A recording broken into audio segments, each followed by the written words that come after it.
Paul. Thank you, Mike. I always forget to say go ahead. We'll call the meeting of the Town of Ashford Planning and Zoning Commission regular scheduled meeting to order for Monday, September 9th, 2024 at 7:04 p.m. First item is seating of alternates. I'm just checking my list here to see who did sneak in recently. I saw Jeff made it in. So that leaves us Richard, Luther, and Tom, I believe, open. So at this point, I think we're going to seat Steve for Richard Williams, Steve Pesh. We'll seat Doug Jenny for Tom Hastings, and we will seat Alex for Luther. And if anyone sees those names come up later on, let me know so we can add our commission members back in. Okay. Approval of minutes from the August 12th, 2024. Do I hear a motion to approve? I'll make that motion, Jeff. I got Nord in there. Nord motioned. Is there a second? Second, Jeff. Second from Jeff Schillinger. Discussion? Any issues, problems, corrections? Hey, Jeff, I got a question. Yes, sir. I was seated late, so is it appropriate that I vote on this motion? Considering I was only in a portion of the meeting last month? I can't hear him. You can't hear Mark? Can you hear me, Jerry? No. Jerry, can you hear me?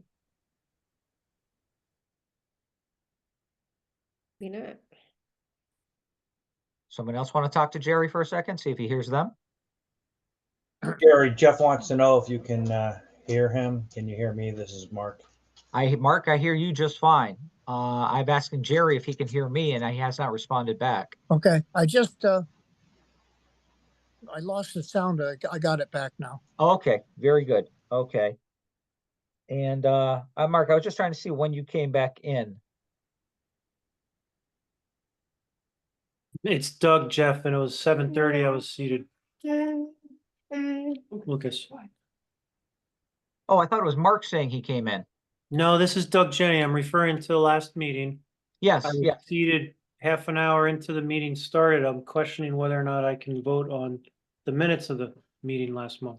You can feel free to abstain. Okay. Okay. Any other input regarding the minutes?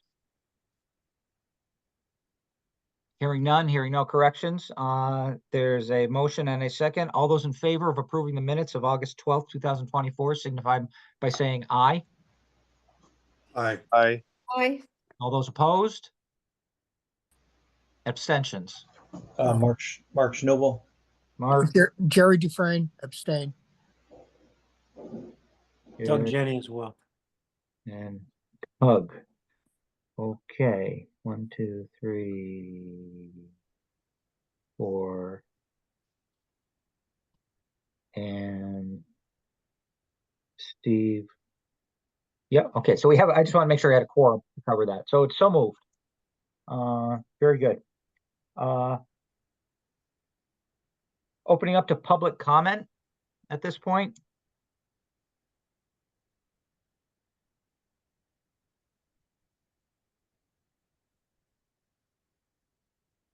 I will offer up that we did receive in a, oh, I'm speaking too soon. Something else. Public comment.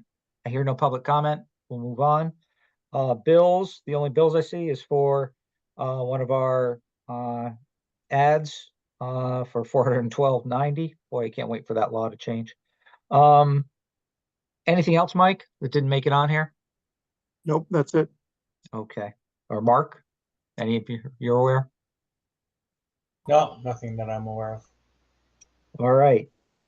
Moving on to item number 5, correspondence. Here's where we did receive a correspondence. It did come in late. It came in on Thursday after we had posted the agenda already. So it did not make the agenda. It has been posted by Mike on the website. I will read it into the record. And what I'm going to do simply is offer it up to the commission. If they, again, this would be kind of a first sharing of it. If the commission wants to make a motion to add it to the agenda for this evening, it's a regular meeting, we can do that. Or we can add it to the agenda for October. So that piece. And I can always, well, I did this. Hang on a second. Let me get back into the Zoom meeting. Mike, I'm going to share. Yep, let me just make sure that you can, yep, you should be able to. Okay.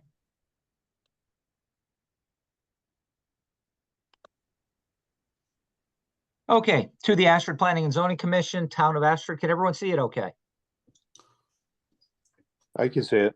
Okay, thank you. I'll take that.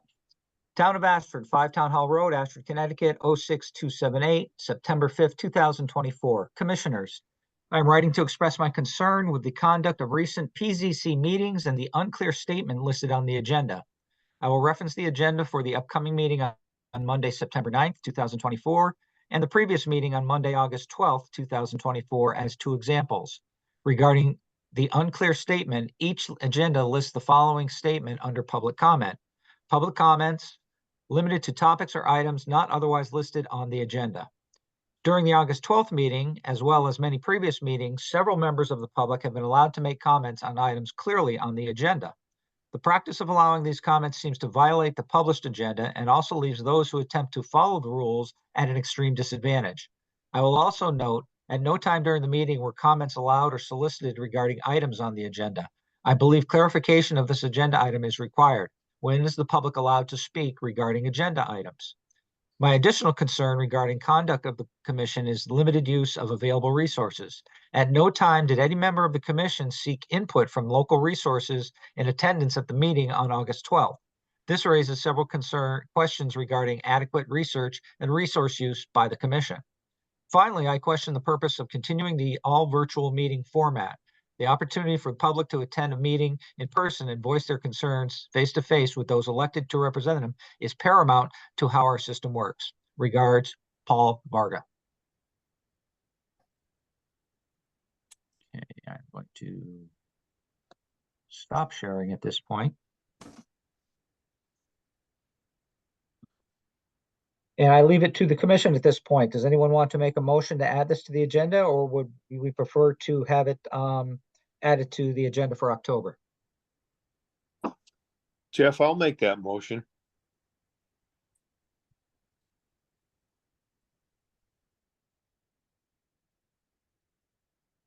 Okay. Jeff, this is Alex. I'll second that. Is the motion for this? Yeah, well, could meeting or we the next clarify? day? Thank you, Janet. Could we clarify what the motion is to discuss it at this meeting or to put it onto the agenda for October? The motion is to add it to this month's agenda. Okay, thank you, Jeff. Alex, that was your second also, I want to be clear. That's correct. Okay. All those in favor? Aye. Signify by saying aye. Thank you. Aye. Aye. All those opposed? Abstentions? So move. We will add that in. Okay, that was it for correspondence that we received. We have no public hearing. So I think well, I probably should finish that off where we're moving it to the agenda. Jeff, do you want to modify your motion as to where on the agenda to place it under new business? Yeah, I think it should go under new business, Jeff. I'll make that motion. Okay, thank you, Jeff.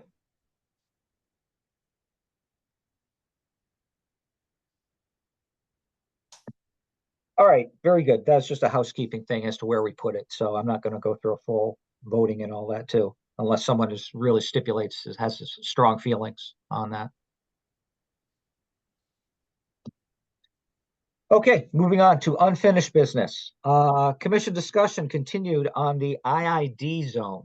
I'm hoping a lot of this doesn't become redundant for us. We're trying to get some traction here. I'm going to put Mike on the spot here. And I think one of the requests from the commission, and I don't know if you've made headway, I think we talked about this last week or something, regarding any type of a template or mock-up of the special development zone that we talked about the last time with the master plan versus the subsequent development plan. Have you Yeah. had an opportunity to, or something you want to share with us? Yeah, I'm gonna share my screen.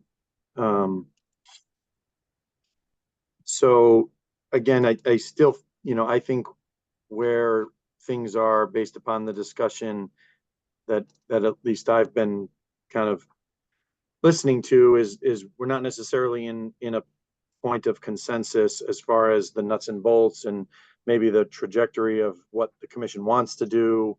And is it just amend the existing regulations to be more consistent with the vision of the commission and fix some of the stuff that we know is sort of maybe to fix some of the gaps, or do we want to shift this into a different direction? And we've talked about that one of the directions it could go is a special development district. So I kind of talked about that at the last two meetings. We talked about some other places that have utilized these. So what I put together, let me see. Here we go. So I just try to put it all on one sheet of paper, and again, trying to maybe take baby steps. So there's no connection between the left side of the page and the right side of the page. I'm just trying to have everything in one spot, so we're not, sending documents with pages and pages of information on them. So on the left-hand side is at a very, very high level, at a very 10,000-foot view, non-detailed sort of organization of what a development district regulation would include. So the first section would be a purpose statement where the commission would craft language to explain what the overall purpose and vision is for the section, and to sort of set the stage for how this regulation is meant to be used. Then there would be what I'm calling an applicability section. So this is where you would say where this floating development district could be applied.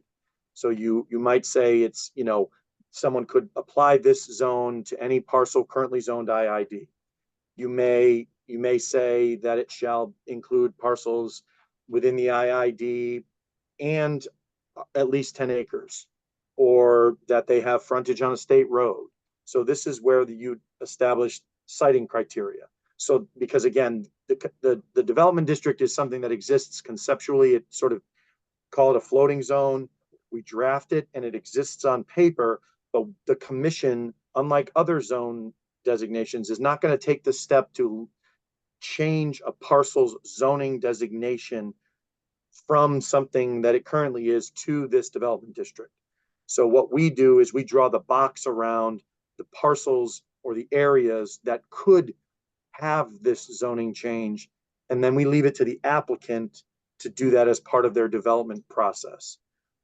The third step is where we would kind of get into the approval process and the steps associated with an application. So what we talked about previously was that there would be a conceptual development review where the commission would be presented with a concept plan that shows approximate locations and sizes of buildings, approximate location of parking, approximate location of stormwater, and generally speaking, categories of uses. So not Dollar General. They wouldn't say here's a 10,000 square foot Dollar General. They'd say here's a 10,000 square foot retail building. Then the master plan would be submitted showing the full development of the site, and all of the, various nuts and bolts, and would be submitted in conjunction with a zone change application. So again, this floating zone exists on paper. So they would submit this master plan, which would include a zone change application. The commission would review that. And if you were in support of the master plan as presented, you would sort of demonstrate your support of the master plan through approval of the zone change application. So if they show up and they say, we want to propose, a 2 million square foot indoor, trash burning facility, you wouldn't say, okay, well, we hate that use, but we're going to land the zone, right? And that's what gives you the opportunity to have more flexibility, because you're acting in your legislative capacity when you're looking at things like a zone change. So if the plan submitted is not consistent with the vision, you don't approve the zone change. If you liked the master plan and you liked it and everything made sense, then and you approved the master plan with the zone change, then what would happen is the applicant would come back with a site plan application. And that is the last sort of step with the commission. That step in the process would not include a public hearing. And that is not meant to make something less transparent. That is not meant to skip a step where the public normally would have input. The public hearing happens at the master plan and zone change application step. This is where the development is being presented to the commission, and the site is being presented to the commission.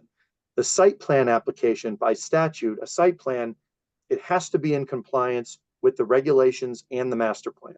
If it's not, then they have to go back to basically step 2.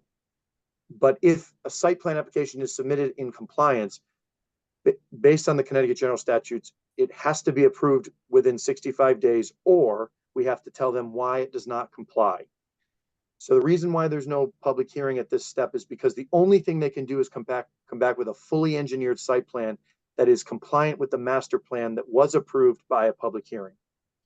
So sort of like when you approve a subdivision, you approve the subdivision, but you don't approve the permits for each individual house. I approve those. So in this step, through this mechanism, you'd approve the master plan, which is effectively the subdivision. The site plan, instead of coming to me as a staff permit, comes back to you for review, but there's no public hearing step. So, okay, that's step 3. Step 4 is where we would list the permitted uses. So we would say the eligible uses within this zone, and you can choose to say, general retail, medical office, research. You can get very specific, or because again, you have that flexibility, you can be a little bit more general and you can say just office instead of medical office or professional office or this type of office. And you could say retail uses, you can say service uses and define, the various types of things that those might be. And if you wanted to, if you felt very strongly, you could include things that were prohibited. But again, you are under no obligation to make a decision to approve the zone change. So you're not operating under the same constraints of the zoning regulations, where you're more, you have a sort of a higher bar to clear if you're going to deny an application, because if it's in the regulations, even as a special permit, it's deemed to be expressly permitted, or an expressly permitted use.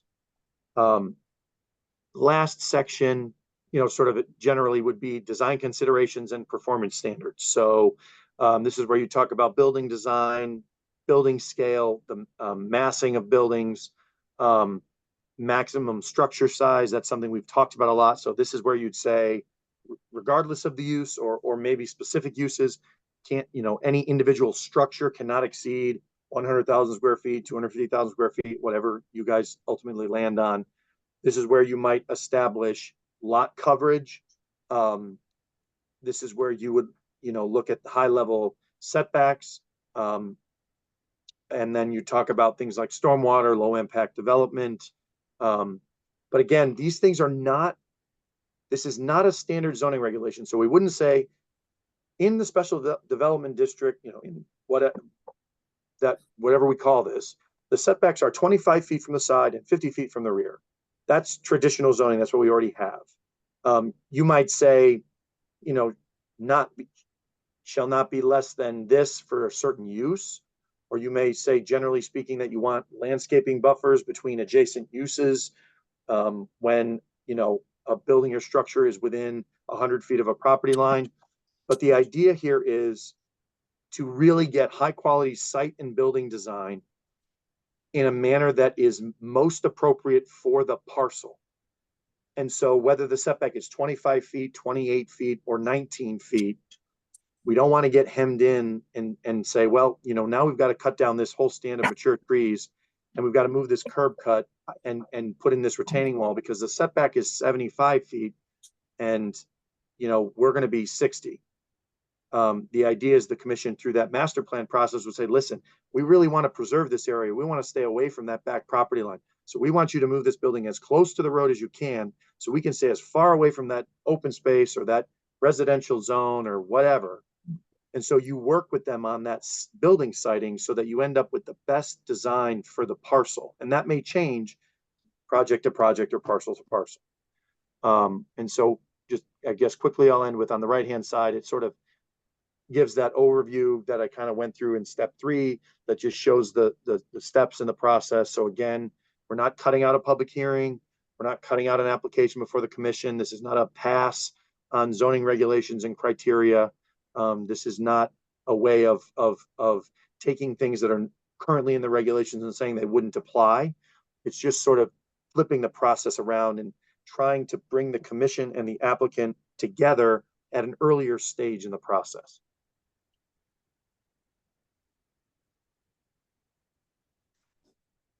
Thank you, Mike. I can't see everybody until Mike stops sharing.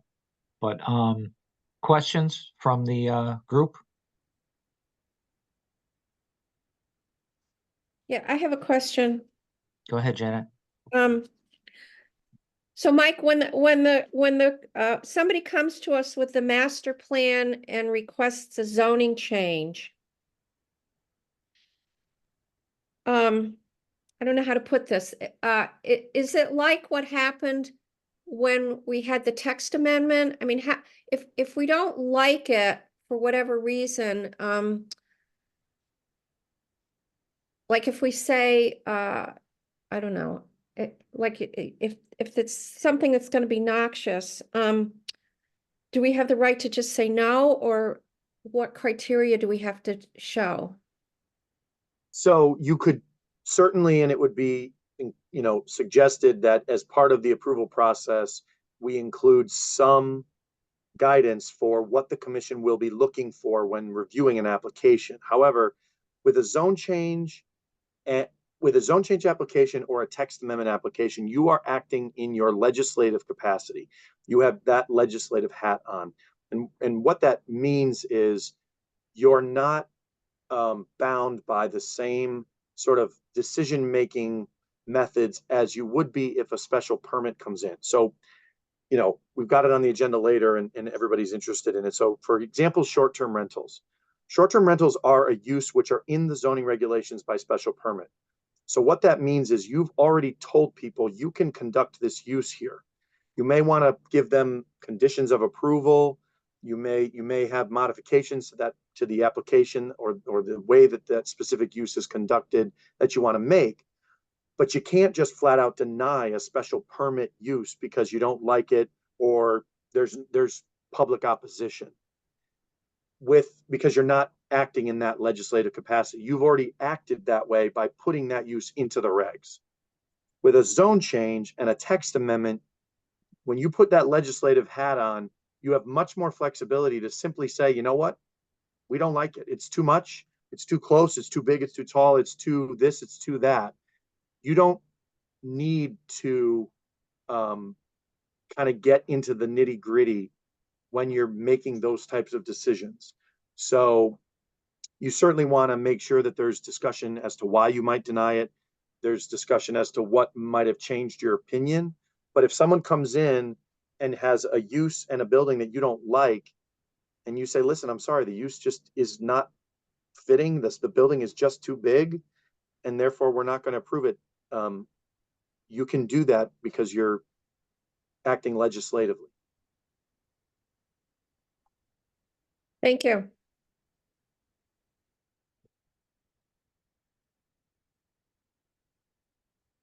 And I guess one of the things that I would say, just because I want to make sure that it's not seeming like the commission has this judge, jury, and executioner thing that you can do over these properties, which you do, but differently. If someone comes in on a special permit and says, I want to do one of the things that you've already told me I can do on my property, and you say no, and you don't give them any reasons, and there's nothing in the record to support the denial, and it really comes down to, well, a few of the neighbors in the area or in the neighborhood were angry, and we felt like we just didn't want to make people upset. And there's nothing in the record to support it. They could appeal that decision. But the difference is you've already put into the regulations, here's the things you can do. And they're saying, okay, I'd like to do one of those things. And then you're saying, well, actually, we've decided you can't. This is a special set of circumstances. This is a special development district. There is already a zoning designation on the parcel. Let's say it's IID. There's already things that the IID say you can do. There's other zones in town that say you can do these things and these buildings and these uses. This is something that's distinct and separate. So it's not as if you told them, no, there's nothing they can do with the property.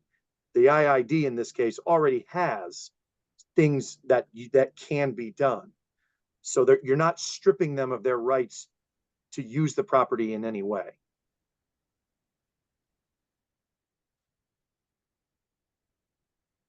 Okay. Mike, I have a couple of questions. Okay. One, in your listing 1 through 5 on the left side of the page, obviously 4 eligible uses allowed and prohibited, as you said, are laid out ahead of time. People see those, Right. and I'm picking from column A or whatever. What about the design considerations and performance standards? Are those all, I was gathering that we needed to develop those ahead of time too, but I got a little confused when you talked about we were applying it to basically what the application was. Right. So yeah, you're going to sort of put some bumpers up so that it's not just you can build things 6 inches off the property line, et cetera. Because again, yes, you have control through the master plan. However, if the commission has no intention of ever approving a building closer than 150 feet to a property line, it would best serve all parties involved to sort of codify some of that there. Make Now, that clear, put that out right. there. Yeah. What you don't want to do is say, yep, we agree. We would never allow anything more than 150 feet. And then the developer shows up and says, listen, I can, remove this retaining wall, or I could prevent any, wetland impacts, or I can really do a lot more with stormwater if you let me build this thing 135 feet. You're gonna be sitting there saying, well, shoot, we would much prefer to reduce all those impacts by moving this thing 15 feet over, but we've boxed ourselves in. So you want to put those ceilings up if you know for a fact that under no circumstance would you deviate from that, but not get so prescriptive that we become like the other sets of regulations that we already have. So again, those are laid out for the potential developer, the applicant, ahead of time to best develop their site plan and such for that zone. Right. Right. Yeah, because they're going to have to sit down and say, okay, how do we put this master plan together? And so you want to be able to give them some of those things. Like, for example, we had a lot of public feedback, and the current regs take a position on total structure size, right? So we would, if the commission still, wants that to be included and to carry that over from all those discussions, we would want to include that in there so someone doesn't show up with a 1.5 million square foot building. Yeah. And on top of that, also such as what you mentioned in there, that their design is a low impact, environmental impact design and such, those types of things that we've talked about addressing. The Yep. other question I have is, do you see us needing to work on two regs, basically, this new one for the special development zone and fixing or manipulating the IID, the current IID zone? So I think that you could do that. What might be best is to sort of strip out the more intense uses, and maybe leave some of the, not some of the uses that aren't maybe necessarily going to generate any significant commercial activity. You might want to leave those as sort of the underlying allowable uses, and then pull out the more commercial type uses which are in there, and add those in this way, so that if someone comes along, and I think like regional farmers market or something is on there. If somebody wants to come in through the IID and put in a regional farmers market, they don't necessarily need to go through this process. So we might leave something like that in there. But it's probably going to be easiest to kind of tweak the IID based upon whatever direction you go, if you head in this direction. Okay, because then the special development zone overlays the IID with its special requirements. Right. I mean, the commission would have to decide that, if is the only place that this should go, just the IID. If it is applied to it, right, as an applicable place to put it, right? Right. Yep.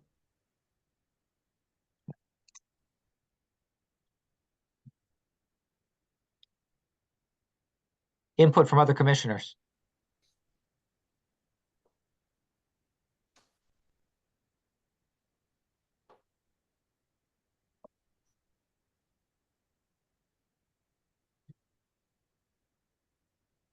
Yes, Mark. I like the idea of overlaying this, the special, what is it called, special development zone on top of the IAD. I'm not sure I'd be as comfortable to overlay it on the residential and agricultural district, though. Mike was mentioning, you could have it on, 10 acres or more land. So I like the idea as long as it's limited in its scope in the zones that we allow it on. Okay. Applicable zones.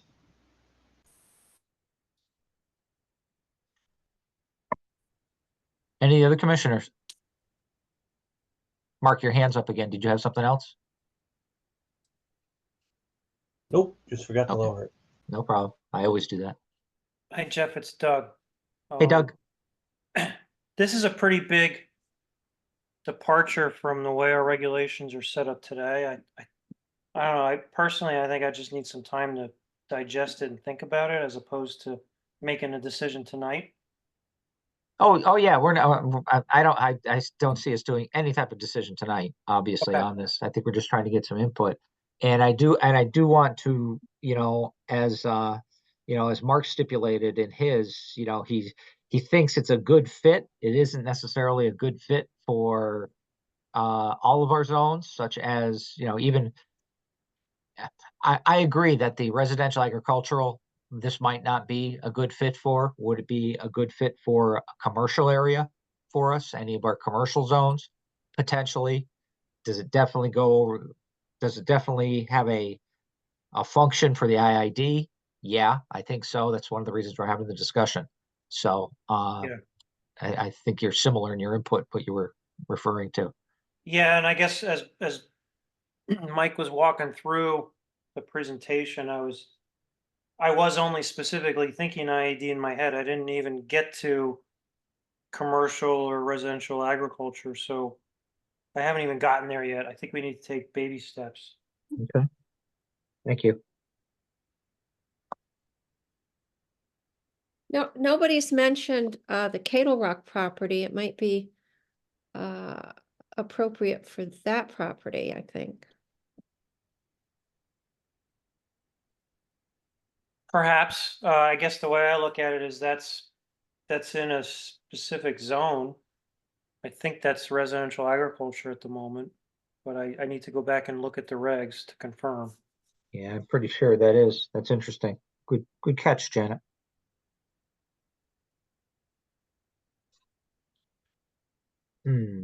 So it might have an application in that way. And possibly it's going to lead to some reg changes, basically, if we need to break certain areas out like that out of the residential agricultural and come up with a new zone for that, so that we can apply the special development zone to it. So Is like that how that would go, Mike, or will we just consider it a special development zone? So what we would do is in the eligibility for this SDD, we would say to be eligible for an application under, the Ashford Special Development District, such parcel shall be located, 1, within the IID zone as depicted on the current most recently adopted zoning map. 2, shall be within the RA zone and have frontage on a state road and be at least 90 acres in size or something. Yep. And so then Yeah. you So could it would be in very the RA. specific to that parcel. Mhm. That's a good point. Thank you.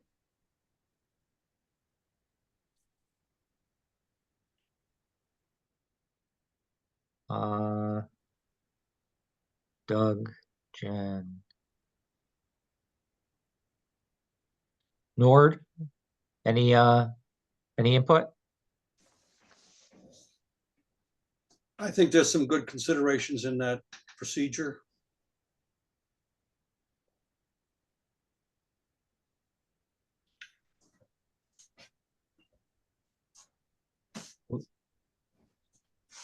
And, Personally, I like the regs that as they stand now. They have worked well for us in the past for considering the IID zone.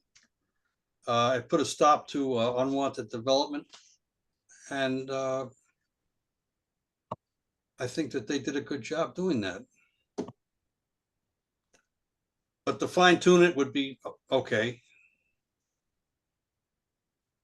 well, I think in the 10 years that, things move fast in 10 years. And I think, we need to try and stay ahead of this.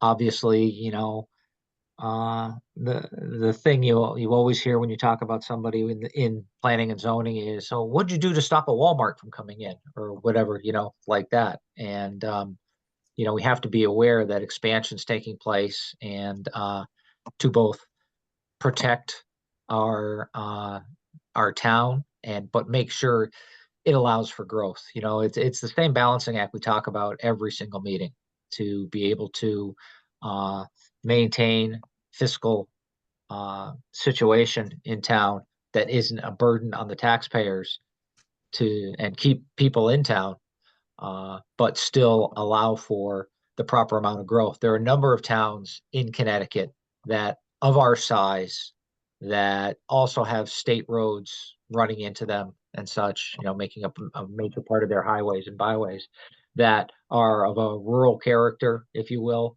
but have had a good balance of development and commercial activity that fits for them and has worked well. Nothing's perfect, but I think we need to widen our stance, open our eyes, so to speak, as to what could potentially come down the road for us.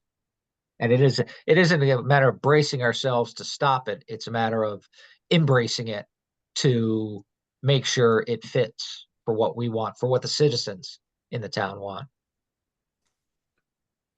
There already exists a business in that development zone that's doing well and paying taxes, and nobody complains about it. But really, people forget about it. And that's what we really, really want is more of that kind of thing. I had an interesting conversation with a citizen this week about town development,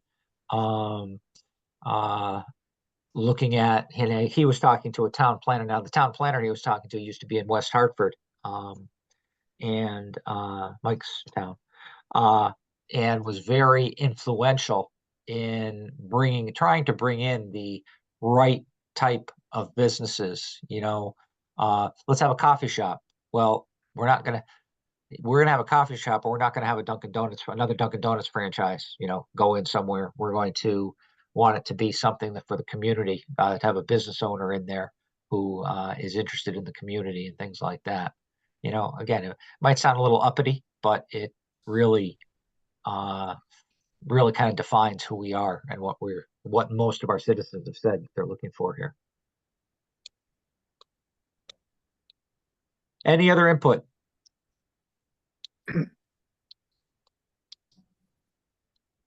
Mike, do you have any suggestions as next steps? I don't mean to put you on the spot again. I think, Gaining a consensus, getting a vote to move forward in some way, shape, or form? yeah, I mean, I can post this document to the meeting materials. I think, what we need to do is really get a sense from the commission if this is a direction they want to go, and then we'll start drafting it. There's going to be certain pieces that are going to be easier, right? Like the process, Purpose statement, steps and that type of stuff isn't complicated, but the allowable uses, the design considerations, those are things that we're going to, need more feedback on. But I would really, before we sort of embark on this new journey together, as much as I love spending time with you all, I would love to know first that you're in agreement that we want to head in this direction before we do. And then I can start roughing stuff out. Okay, well, I said I'd ask the commissioners to digest what Mike had shared, and Mike, if there's any material you want to add to that for your posting, that would be great. If there is anything that you have, any further information. And Mark, what's up? Well, I mean, we've discussed this a couple times now over the last couple months. It sounds like Mike wants to know if this is something the commission wants to move forward on. So I think it's a time that we just, make a motion. Is this something that the commission wants to pursue or something the commission wants to drop? Because we seem to be spinning our wheels on this issue. I fully understand what you're saying. If you want to make that I motion, would like to make a motion to move forward with looking deeper into SDZ and which zones we want to apply it toward. is there a second to the motion? I'll second it. No, I had Janet looking out there first. Alex, you're gonna have to pick up your pace a little. Janet, No second. problem. All those in favor of moving forward with the special development zone, the development of the special development zone regs and their application for our other zones, please signify by saying aye. Aye. Aye. Aye. Aye. Those opposed? Abstentions? So moved. Did that help you, Mike? At all? Yep. Okay. Thank you, Mark. Okay. On here. POCD update. Okay, so we need to start working on some material here. I've got 2 dates. Luther's not here. I'll have to reach out to Luther. So I'm good for September. Mike has offered up September 18th from 5 to 6 for the subcommittee to come together to start going through the material. I have cutoff dates for Board of Selectmen, for the public safety and health, as well as the governance, housing, and historical society, and the EDC of September 15th. So we should have those in hand for review by the 18th. So I know Luther's not on. I'll reach out to Luther. Hopefully we can grab him. Mike, do you see this as a virtual meeting? kind of, we can mix it up, I guess. We could do a virtual meeting and a number of people in-house at the town hall or something. A hybrid. Yeah, I didn't look at the schedule to know who might be in the building at that time. So we could, I mean, but if people could be there, I guess you could do it as hybrid. Okay. And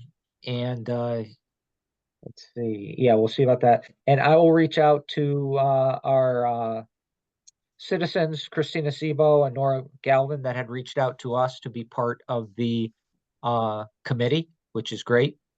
And we will need to, as a subcommittee, we will need to warn the meeting as well as maintain minutes and publish those minutes. Also, the public would be invited to attend, so we need to have, once we find out it's Zoom access or it's in-person access, we would have to post that too.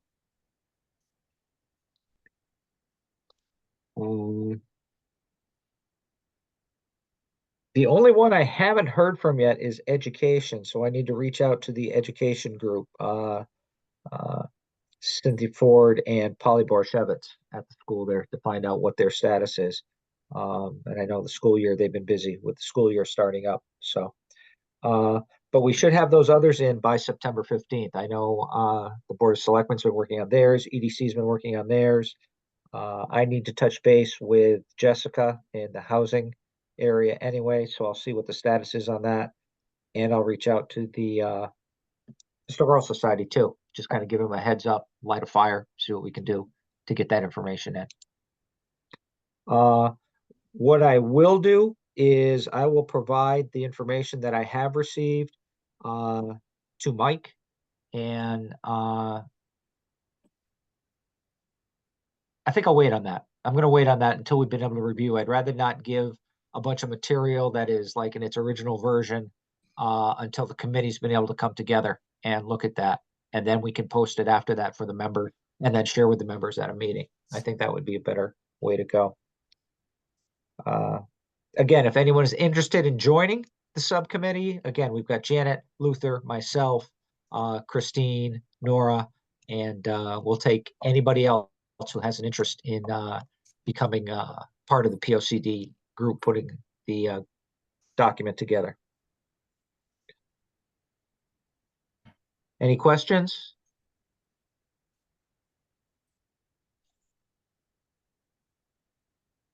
Hearing and seeing none, we'll move on to the short-term rental application form. This is another item that seems like it just keeps going on, and I have to apologize. I thought I had sent this to Ken, and when I went back to go look at it and start to post it for the members here, I realized I never hit send. It'd been floating around in my computer all this time. So I've sent it out to Ken just a short while ago. I haven't gotten feedback from him on this. I'm going to share and call it up here. I'm hoping a number of the members had an opportunity to review this again. Out of this. And oops, here we go.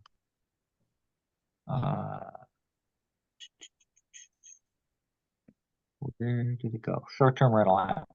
Yeah. So again, just to reiterate to people or make everyone aware, my intent on this is for the commission to have some more teeth up front when it comes to short-term rental requirements. Again, this was plagiarized, bad word, from the Preston, town of Preston, and their application, as opposed to our short-term kind of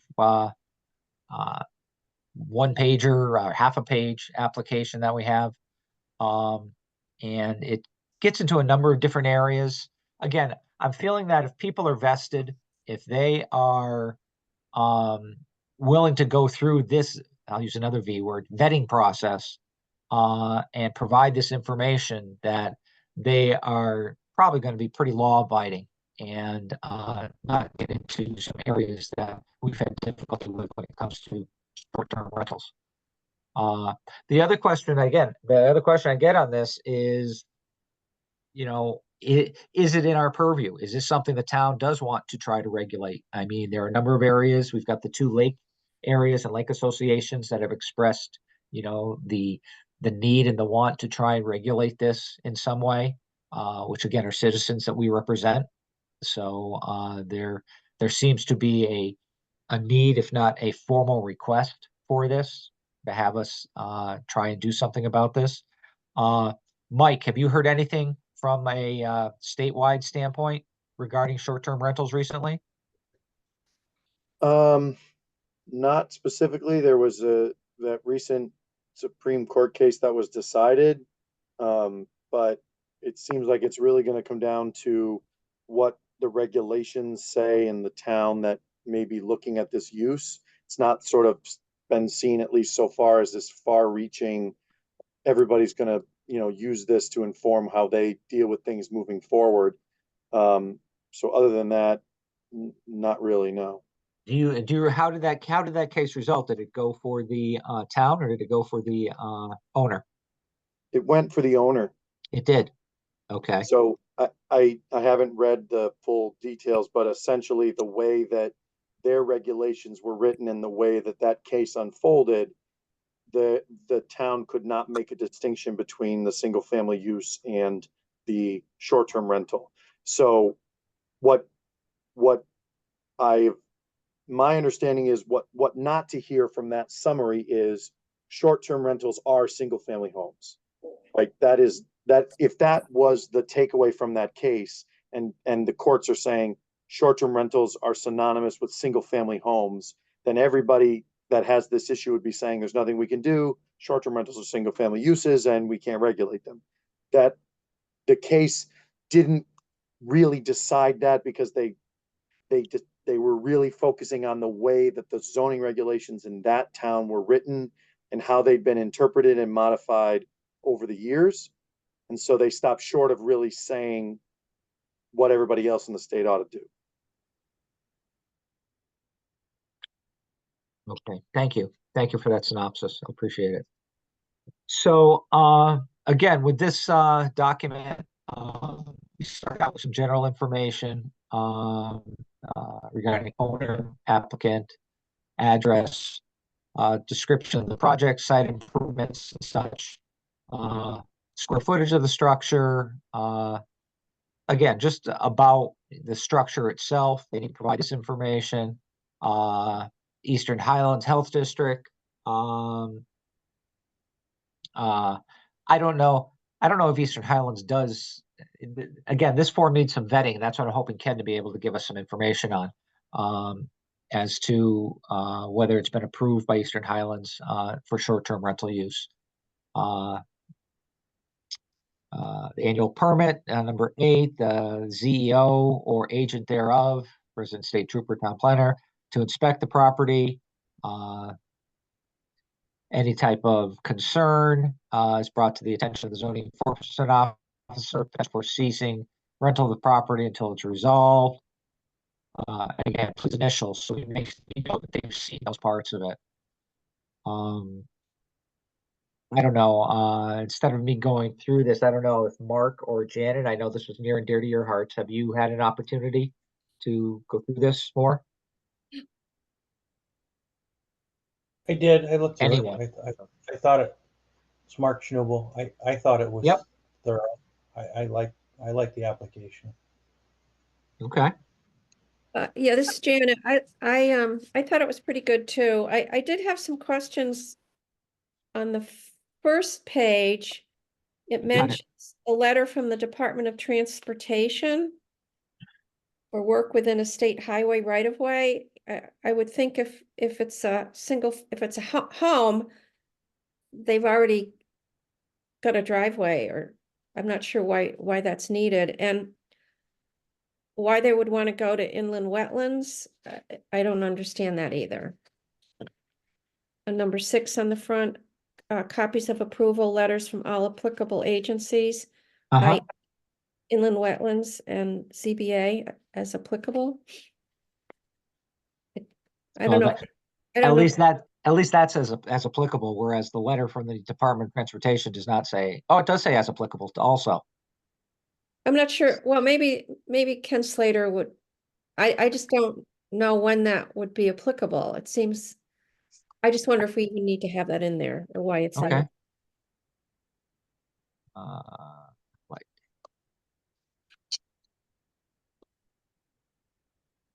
uh,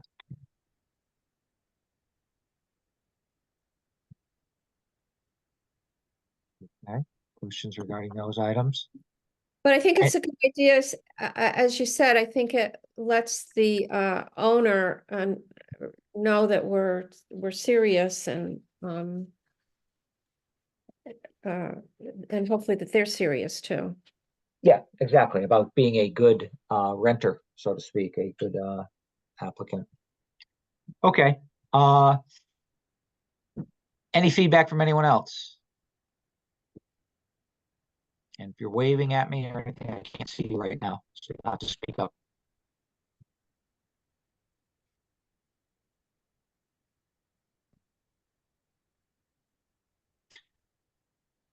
Okay, so hearing none, seeing none, what I will do is I'll touch base with Ken, see if I can get some preliminary things. I'll bring up what Janet had mentioned also with him and get his input on the document for our next meeting and make sure we have that put together. We'll also probably, I'm also thinking we might want to get some of the Board of Selectmen's input on this too. I don't know if they've had any questions or any input from homeowners and renters and such regarding the lake associations regarding short-term rentals at this point. So I'll touch base with them and see what we can find out on that. Okay, moving on to the new business and the item added regarding the correspondence about our statement for public comment. So that's been added to the agenda to discuss what we have there. Jeff, I'm going to kind of throw this up in your lap since you made the motion to add it to. Do you have any points or opinions on this?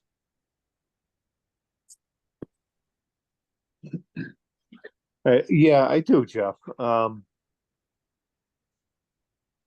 In the letter, Did you want me to bring the letter up?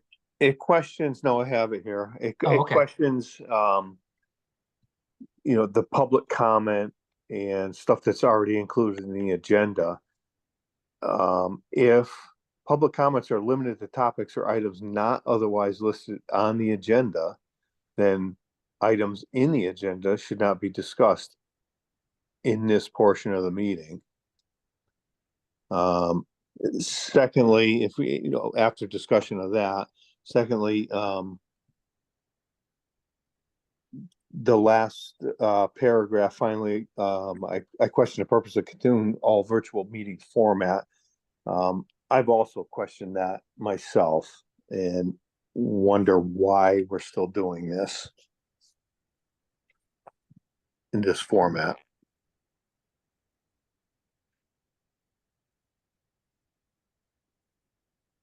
Okay. Thank you. Thank you for that.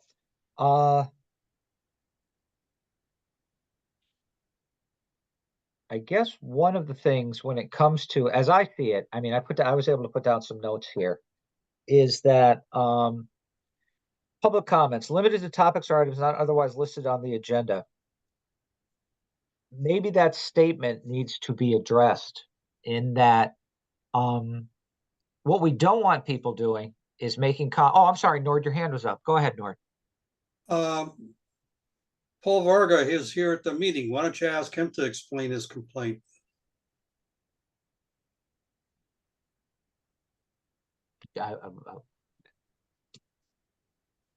Paul, did you want to address your letter? Well, I think I think the letter spoke for itself. I mean, That's kind of what I thought. yeah. but I'll go back to the first comment. The statement says for items not on the agenda, which would to me means that anything that's listed on the agenda should be discussed later on and not at that point. But it doesn't really, there's no place for that to happen. That was kind of my question. And then the second part, the virtual meeting thing. I mean, the whole, like I said, it's self-explanatory. And the virtual meeting thing, I'll just bring up, like in the beginning of this meeting, we had trouble with communications, and it's going to happen. And I'm not against the hybrid meetings at all, because it enables people to attend who can't otherwise be in town. But at the same time, I would welcome the opportunity to sit in the same room with everybody else, and not be distracted by things going on around me or other people. So. Okay, thank you. My comment was going to be that the statement limited topics. What happens for us? Obviously, we have a very litigious agenda.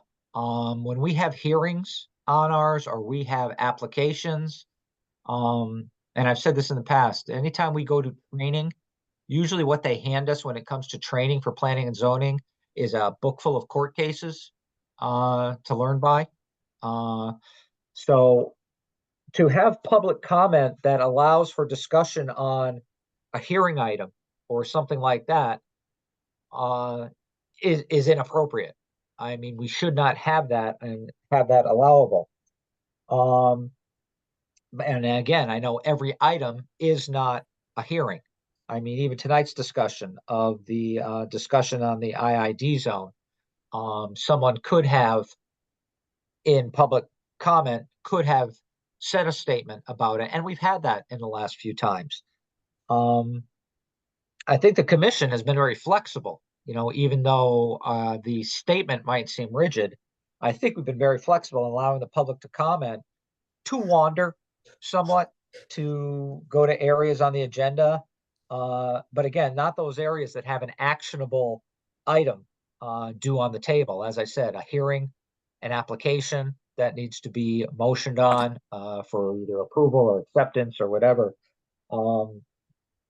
Because those will usually lead to, applications potentially lead to hearings and such also, especially depending on what the application is.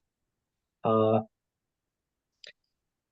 meeting itself, when it comes to allowing public comment and such, it's a working meeting for us too.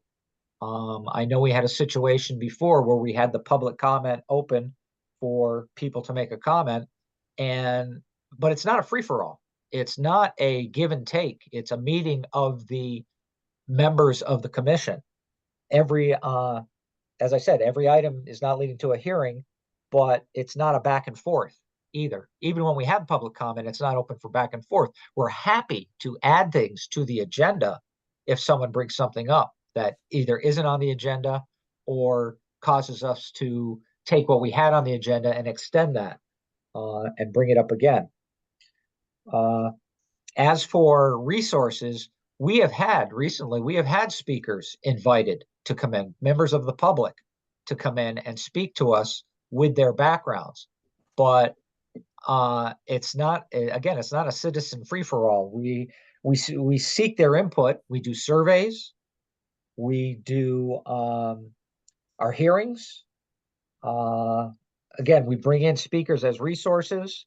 We also allow for correspondence, written communication, emails, documents sent to us that we have posted and for the commission to review. Potentially, if we get them in proper time frame, we'll put them onto the agenda. I don't think we're working in a vacuum in any way. I just think we have a set group of rules to follow so that it doesn't turn into a litigious situation or influences a hearing or influences an application or anything like that. But again, I'm leaning toward the fact that we need a better statement when it comes to public comments on what can be or cannot be brought up during public comment section. Mr. Chair, I agree with Mr. Varga that anybody who reads this in our agenda is going to think, oh, I can't talk today. So the people that are, strictly following the rules might not feel free to talk, and other people understand that they can. So I agree that we need to reword this so that it's more understandable for the public. Mhm. Mhm. And as for, thank you, Janet. Anyone else with a comment on the first part of this?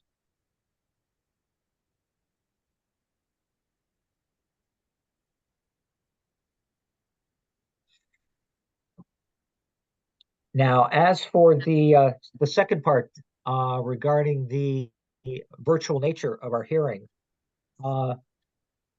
whereas in a number of meetings, there's no requirement for providing material. Material is provided as a convenience for those attending. And many times people who are attending in a face-to-face who want to attend but can't and have to go virtually, well, you have to make considerations for them to make sure they have the material in front of them to see it, whether it's a site application, A1 site plan, or whatever. And that's where just doing a face-to-face, I think, fails the community. If we only had a face-to-face, we would not have a room in the town that could handle 263 people for us to have a meeting that way, because not knowing how large our hearings sometimes might be and what it might draw. We are open, I think we are open to the the hybrid nature. And I'm going to reach out to Mike one more time because I know Board of Finance does the the hybrid method. However, again, their requirements for providing material to those that are in attendance is not the same as planning and zoning. Am I hitting that right, Mike? Yes. So we know, I mean, we know that, for example, right now, Dick Williams has said at previous meetings that he would be attending virtually.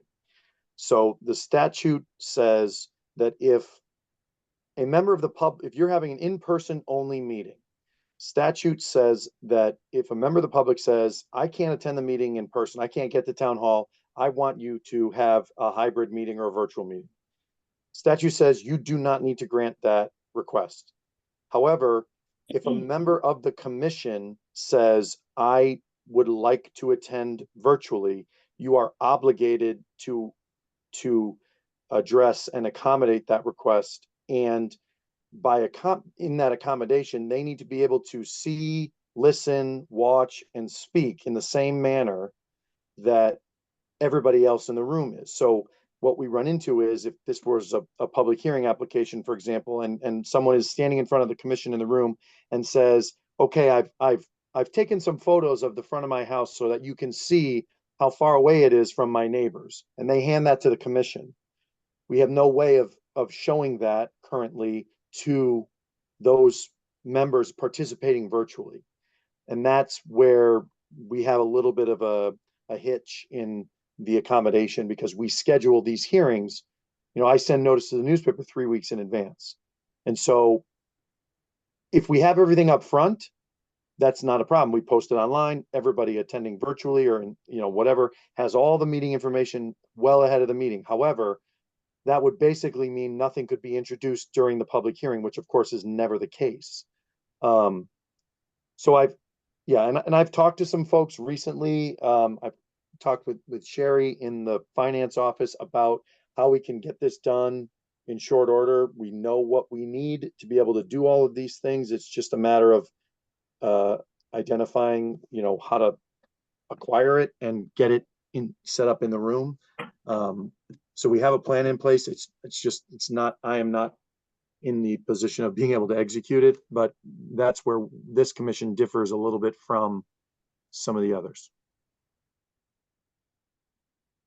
Thank you. Thanks, Mike. And I know Paul and Jeff, you've expressed, a strong feeling about the face-to-face nature.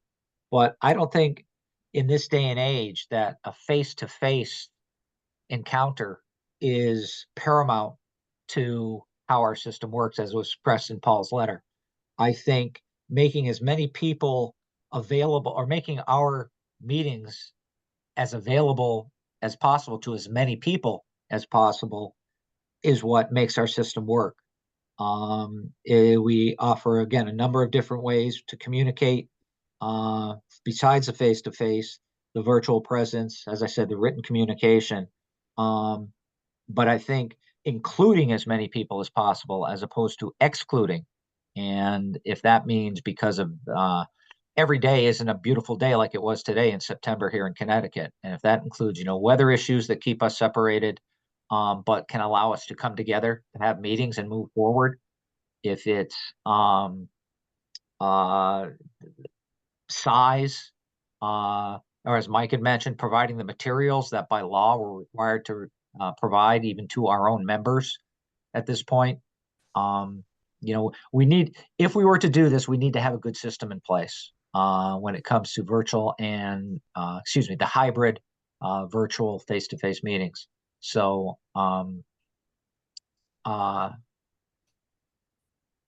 that's about where we are right now. But again, if Mike can provide us with any information from the internal group and allow us to find a way to do this, or if he works with other groups that finds ways of doing this in other towns, that would be great. How they provide it, when they provide it. It might have to be implementing cutoffs, for that matter, for we can only provide, you have to have your information into us 48 hours ahead of time and can't introduce anything outside of that in order for us to get it to all of our members and make sure that it's there for a hearing or whatever. And as for the initial piece, we will look at, I will sit and talk with Ken Slater about statements we can make to better identify, when it comes to public comments, what is and what is not off limits when it comes to talking about public comments for our agenda. Those things we have on the agenda, and those things that can't be really addressed outside of a hearing or application process. Any other input from anyone? Jeff, just to clarify, Yes, we do have the technology to have hybrid meetings. Is that correct? that is correct. Okay, thank you. Yep. I think right now, Mike, do we still have limitations on getting a full view or the sound or anything to all those that would be calling in virtually as opposed to in the room? Or have we dealt with that? Yeah, so we have the owl, which has the camera and the mic, but we don't necessarily have, and if we had a small group and a couple of people in the audience, it wouldn't be that big of a deal. But the owl's not set up to capture a larger group. It's not set up to, like, the speaker would not project the sound from someone attending remotely to someone sitting in the back of the room. And like I said, if a document or something was introduced into the record, it would not show that. And the last hybrid meeting that I helped the town with, and I know Board of Finance meets, but I'm not sure how many people attend from the public, was a public hearing related to the town's ARPA expenditures. And there was a lot of sort of negative feedback after the meeting, because they felt like there were folks that were virtual that really had a hard time understanding the board members' discussions. And the other kind of piece to this, not to sound like I'm naysaying, but have had many meetings where we rely on technology and then it doesn't work and you have some procedural problems. For this commission, that recording also becomes the required public hearing recording, which we need to maintain in accordance with FOI for, in some cases, 10 years. So that recording, and if we were to be appealed, we would then have to hire a court stenographer to take that recording and make a verbatim transcript. So the recording that we have for this group is a little bit more important than the Board of Finance or even a Board of Selectmen, because nothing that they do is appealable. Right. Right. And I'm not going to talk so much in case next time the stenographer has to start doing verbatim write-ups. I'll cut my discussion shorter. That's one way to do it. Yeah, thank you. You should have just told me to shut up. That would have been better. Okay, so again, we will look at the our number 3 public comments and a way of wording that so it's clear to the public as to what they can speak to on that. And for those looking for the virtual, again, we are looking for a solution. And we can touch base maybe with a couple of different towns and stuff and see what they're doing to make this happen on a virtual basis. Excuse me, on a hybrid, at least on a hybrid basis. So, anything else from the commission on that?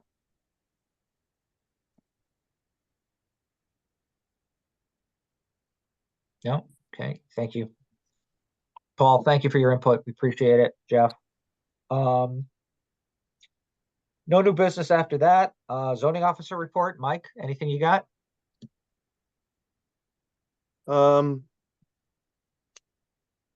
Not anything specific. I'm still covering the office solo if things are a little bit crazy, just with everything that goes on, because the only time people can get into the land use offices when I'm there.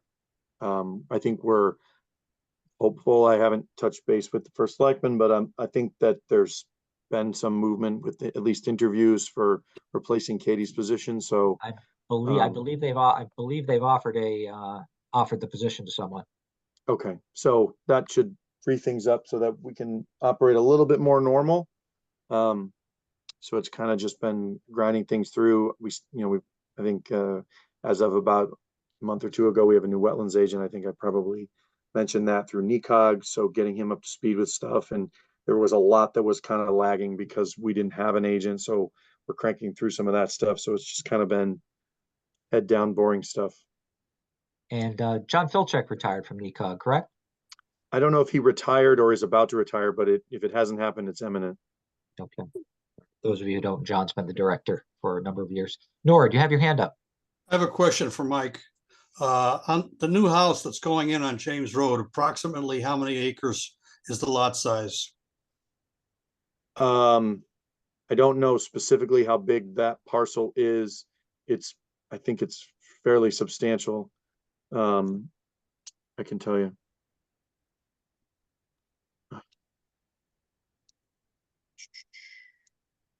That went to the commission in June.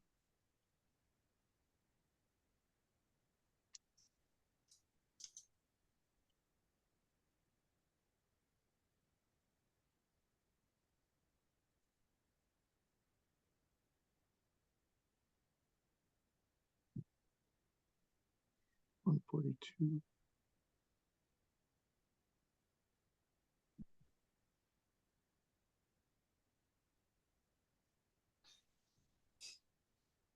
You're going to buy it out from under him, Nora? What's that? You're going to buy it out from under him? It was a protected area by the Boy Scouts, but it no longer is. Yeah, so several years ago, there was a land swap that occurred between the Boy Scouts and the former owner of all that land. And then the property was an agricultural lot, essentially.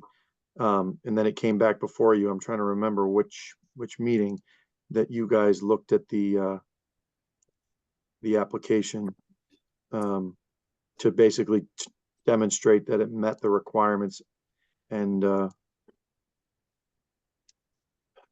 was able a to be. subdivision? Yeah, that was the James Road. So here it is. Subdivision plans. It came before you in April. Yep. So that was the parcel is approximately 36.09 acres. That's good. Okay, thank you. Anything else for Mike from anyone?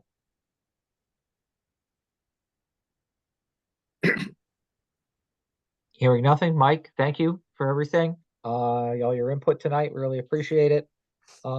Thank you to all of the members of the commission. And again, we will be having our subcommittee meeting on September 18th from 5 to 6. Should you wish to attend, sit in just to see what's going on. And motion to adjourn Motion to adjourn. from Jerry. Is there a second? I'll second, Janet. Janet seconds. Thank you, Janet.